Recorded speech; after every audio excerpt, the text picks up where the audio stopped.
Hey, I'm Brandon, and I'd love to chat with you today about the liminal space. The space that is in between. The space between night and day, of dawn and dusk, of right and wrong, of I know what the fuck I'm doing in my life to I'm completely lost, I don't know where I'm going. A lot of people don't really enjoy being in a liminal space. I myself included. I can find the appreciation for that space. I can find the gratitude for that space, but it doesn't mean that I necessarily enjoy it. We oftentimes will come to this liminal space when one door is closing and the other has not opened. Oftentimes we'll find ourselves in that liminal space when a relationship ends, whether that's a friendship, a romantic partnership, boyfriend, girlfriend decides to leave because it is no longer in their highest good. And we find ourselves with no direction. We find ourselves at 0 point. 0 point is kind of like you're in this infinite space. The space where you don't quite know which way to go. You're just hanging out in the abyss, in the liminal, at 0 point. You don't have a direction. It might feel like you don't have a purpose. It might feel like you are completely lost and you are just waiting for a sign to show up, some grand sign, some lightning bolt of an idea to strike you so that you can then move forward and do something with your life. I feel like I've been in a liminal space for almost 2 years and in that 0 point, and just like, please, Spirit, will you give me direction and guidance?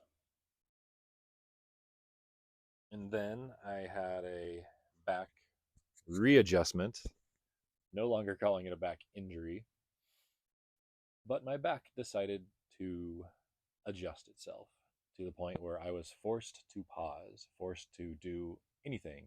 Right now, sitting is actually the first time I have sat in 3 months to make this video because sitting is too painful. And I gotta say, like, I'm in a 6 in pain right now, but it also feels pretty good to my soul to sit down because I haven't sat in a really long time. So here I sit.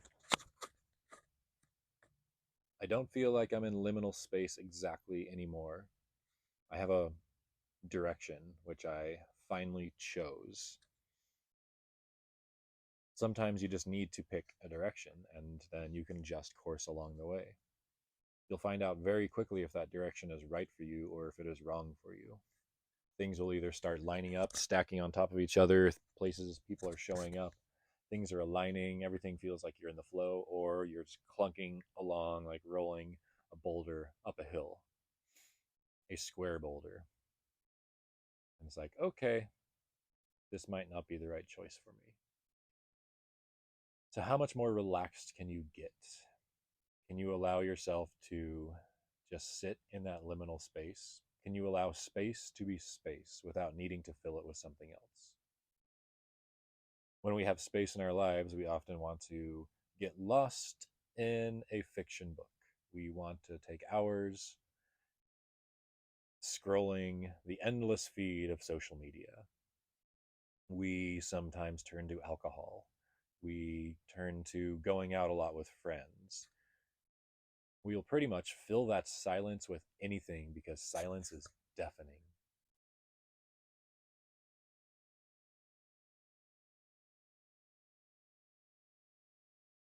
But when you can truly tune into that silence, when you can allow for silence and stillness to be who you are for days, weeks, months, sometimes years on end, that silence is where you can finally tune into yourself. That silence is where you can begin to hear your heart speak, where you can begin to experience the guidance from within. I myself struggle with this. Right now, my practice is to consume less and produce more. This is my first YouTube video. I've always wanted to start creating content, and I started producing TikTok videos just about 5 days ago or so. It's quite new because my intention is to consume less and produce more. There's things that I want to share and teach, and if they can be an inspiration or help to anybody else and somebody there in their life, then that's great. I've been making a living with my body for the past, well, long time, but I've been in the circus arts industry for 20 years as a performer, as a teacher, running a flow arts company for 17 years. People know me as an acrobat, as a fire performer, stilting, teaching workshops. So this process of not being able to use my body has been a giant struggle for me. I have had so many absolute breakdowns over the past couple months because of my body, over the past 2 years because of a significant breakup. And I've spent a lot of time in that space of not knowing, the space of uncertainty. And I trust it so deeply. How deeply can you trust in the things that you don't see? This is where people would come from a background of religion, talking about faith. Like, oh, I believe in God, even though I can't see God.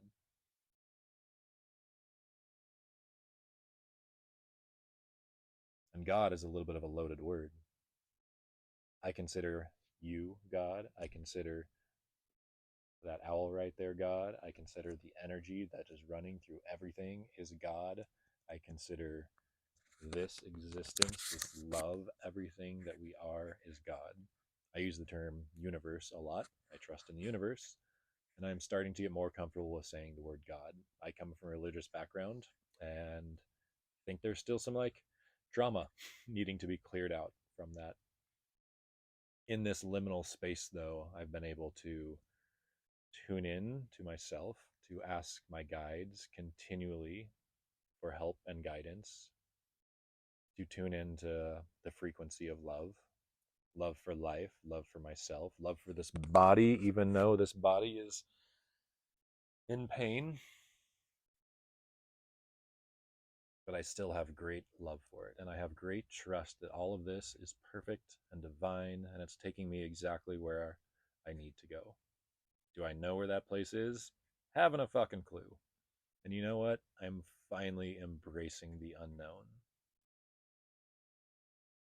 And it feels a whole hell of a lot better than stressing about needing to know. To need to know what's next, to need to know which direction I should go, which choices I should make. It often feels like I ain't doing shit. Like, how long can I just stare at the trees blowing outside the window? For a long time, apparently. And a lot of that comes from societal guilt that I need to be a productive member of society. I need to be doing. I need to be a cog in the wheel producing something. That is how we measure success in this world. In this structure, in this matrix that we are choosing to participate in. And it ain't easy. Not going to lie to you. It's not easy to just embrace the unknown, to allow yourself that space to feel the feelings, that space to feel grief, that space to mourn what was. We need to go through this death process fully before we allow whatever is coming next. What is meant for us will never be late.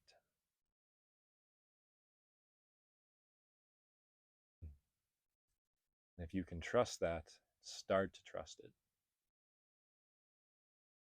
Life gets a little bit easier, gets a little more relaxed. An allowance, just allowing space to be space. When the time is right, something will show up for you. A new partner, a new job, perhaps a pet dog or a cat or a trip to Greece or Italy. So while you are in that liminal space, what would it take to embrace it? Maybe the first step is, the first step for me was not embracing. The first step was radical self. No, it was radical acceptance of what is. Like, okay, this is where I find myself. This is reality as it is right now. Can I allow this reality to exist instead of struggling and fighting it and wanting it to be changed and different? Can I just accept what is and feel all the feelings there are with what is? Start there. Let me know if this resonates with you. Leave a comment. I promise to get back to you. Thank you. I love you. Know that you are whole. Know that you are love. Know that you are vibrational. And you are just light.